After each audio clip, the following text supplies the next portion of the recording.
The internet thought the chaos had finally died down, until King Harris hit upload. Within seconds, a shocking video flooded every screen in America. The footage, grainy and time-stamped, revealed something no one expected. T.I and Shekinah Anderson standing side by side, exchanging vows in a secret ceremony that was never meant to see the light of day.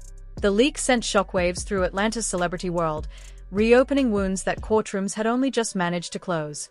For months, Tiny Harris had sworn that her evidence was real, that her best friend had betrayed her and her husband was innocent. But now, King's upload questioned everything. Was Tiny's proof fabricated? Did her victory rest on lies? And why would her own son expose it all? Within minutes, phones across Atlanta were lighting up. In cafes, studios, and classrooms, people froze at the same notification. King Harris posted a new video. The thumbnail showed a blurred chapel and two faint silhouettes. Some thought it was a hoax, until the audio played. A shaky voice whispered, "I do." Then another voice followed, familiar and undeniable. That one moment sent social media into a meltdown. Commentators slowed the clip frame by frame, analyzing every shadow, every reflection. Others argued it was fake, until the date code in the file proved otherwise. The video was real, recorded years before the courtroom drama.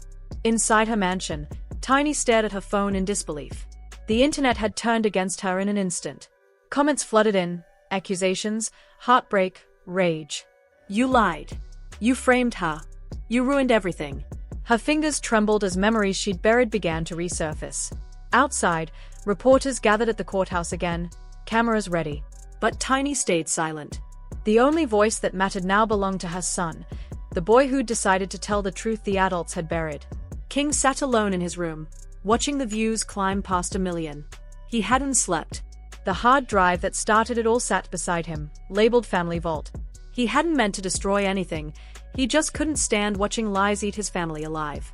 Across town, Shekinah sat in her cell when the guards turned on the TV. Her name flashed across every screen. When she saw the video, she covered her mouth and cried. Not in sadness, but in disbelief. After being called a liar and a manipulator, the truth had finally spoken for her. By nightfall, Atlanta was divided. Hashtags trended worldwide, #TinyLied and #KingTheTruth. Talk shows, podcasts, and blogs erupted into debate.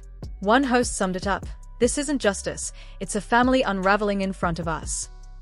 T.I himself vanished from public view. Some claimed he'd fled the city. Others whispered that he was locked inside his studio, replaying the footage on a loop, desperate for a way to rewrite what he saw. Every second of that wedding video felt raw, real, the nervous laughter, the trembling vows, the kiss that sealed their secret. At Tiny's home, her lawyer sat across from her, his tie loosened. "They are reopening the case," he said quietly. "If this video's legit, you could face perjury charges." Tiny's glass slipped in her hand. "You think I knew?" she whispered, tears threatening to fall. He didn't answer. For the first time, she realized her empire, her fame, her music, her image, was built on a truth she never fully understood. Reporters outside her gates shouted one question over and over. "Did you fake the footage?" By midnight, the video hit 10 million views. Celebrities dropped cryptic posts. Brands started cutting ties. What began as gossip had turned into a cultural storm, a mirror exposing how far people will go to protect their image. In her dim cell, Shekinah whispered through tears, "Thank you, King." The words echoed like a prayer. Because once a secret leaks in Atlanta, it never goes back in the vault. The morning after, the city felt heavier. Reporters crowded the courthouse, waiting for a statement that never came. Inside, clerks whispered that Shekinah's lawyers were filing for a retrial. "If that video's real," one said, "she's walking free." Meanwhile, in his studio, T.I sat in the dark, staring at the paused frame of him and Shekinah exchanging vows. His reflection in the monitor looked older, emptier. His phone buzzed non-stop. Calls from his label, his PR team, friends begging him to respond, but he couldn't move. The truth was louder than any defense he could make. Across town, Shekinah's lawyer showed her the same clip. "It's everywhere," he said. "We're filing the motion today." She looked at her own smiling face frozen on the screen. "They said I faked everything," she murmured. "Let's see what they say now." Her lawyer warned her, "The more attention this gets, the harder they'll try to bury you." She met his eyes. They buried me once, she said. I've learned how to breathe underground.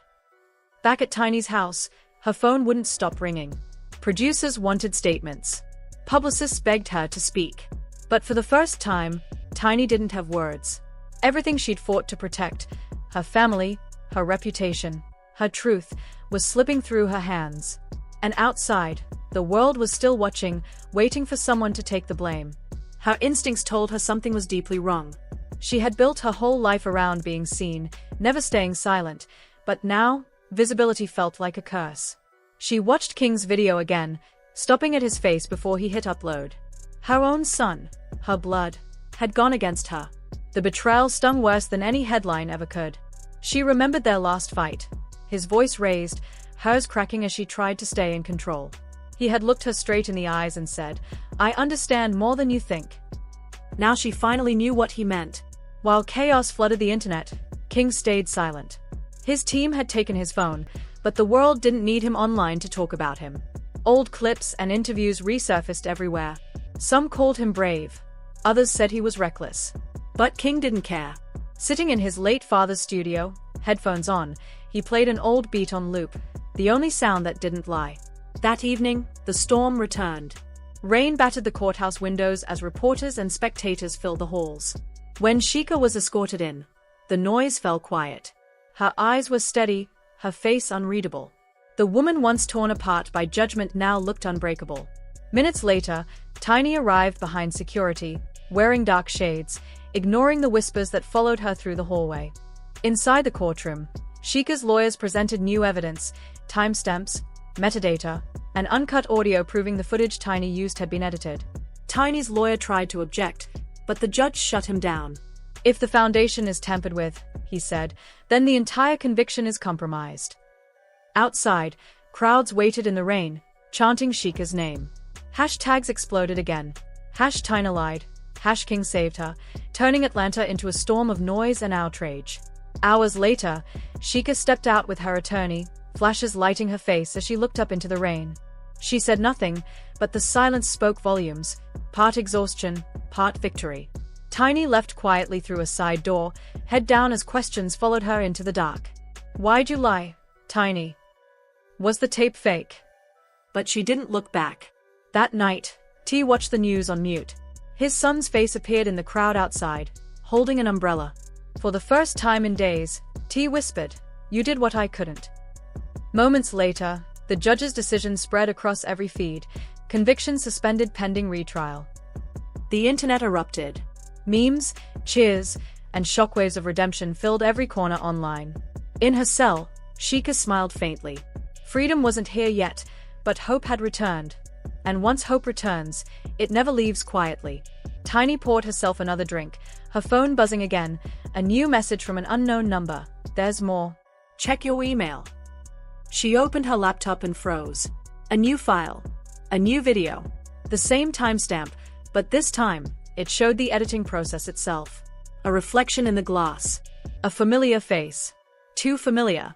The footage showed a man in a studio, headphones around his neck, splicing clips together. She zoomed in, heart pounding. The jawline, the reflection, it was him. Her breath caught. The truth crashed down like lightning. The so-called proof she had used against Shekinah hadn't come from her lawyer, it came from him. T had altered the footage himself. He had built the lie, then handed it to her to use. Tiny stumbled back, the wine glass slipping from her hand and shattering. The sound echoed through the quiet mansion like a confession. Across town, Shekinah lay awake, unable to sleep. The chants, the crowd, the rain, they all replayed in her mind. Her lawyer promised bail soon, but she didn't dare celebrate. The system had buried her once, it could again. Meanwhile, T sat in his car, rain sliding down the windshield, staring at the same leaked footage Tiny had just watched. Someone had sent it anonymously, no words, just the file. He knew what it meant. His silence had been protection, but now it was guilt. When he finally came home, Tiny stood in front of the big screen, the paused video glowing blue behind her. Her voice shook, but her eyes burned. "You did this," she said. "You destroyed everything." T didn't deny it. He just whispered, "I was trying to protect us." Tiny's voice cracked. "Protect us? You framed her. You lied to the court. You made me lie. He tried to speak, but she cut him off. You thought wrong. Fix this. Because when the truth comes out, it won't just be her they come for, it'll be both of us. By sunrise, the second leak hit the internet. Screens across the world filled with T's reflection in the editing software. Headlines screamed corruption exposed. His empire collapsed overnight. In court, Sheikah's freedom was restored within hours. The judge overturned her conviction, and she stepped into the daylight, calm, composed, her smile soft but powerful.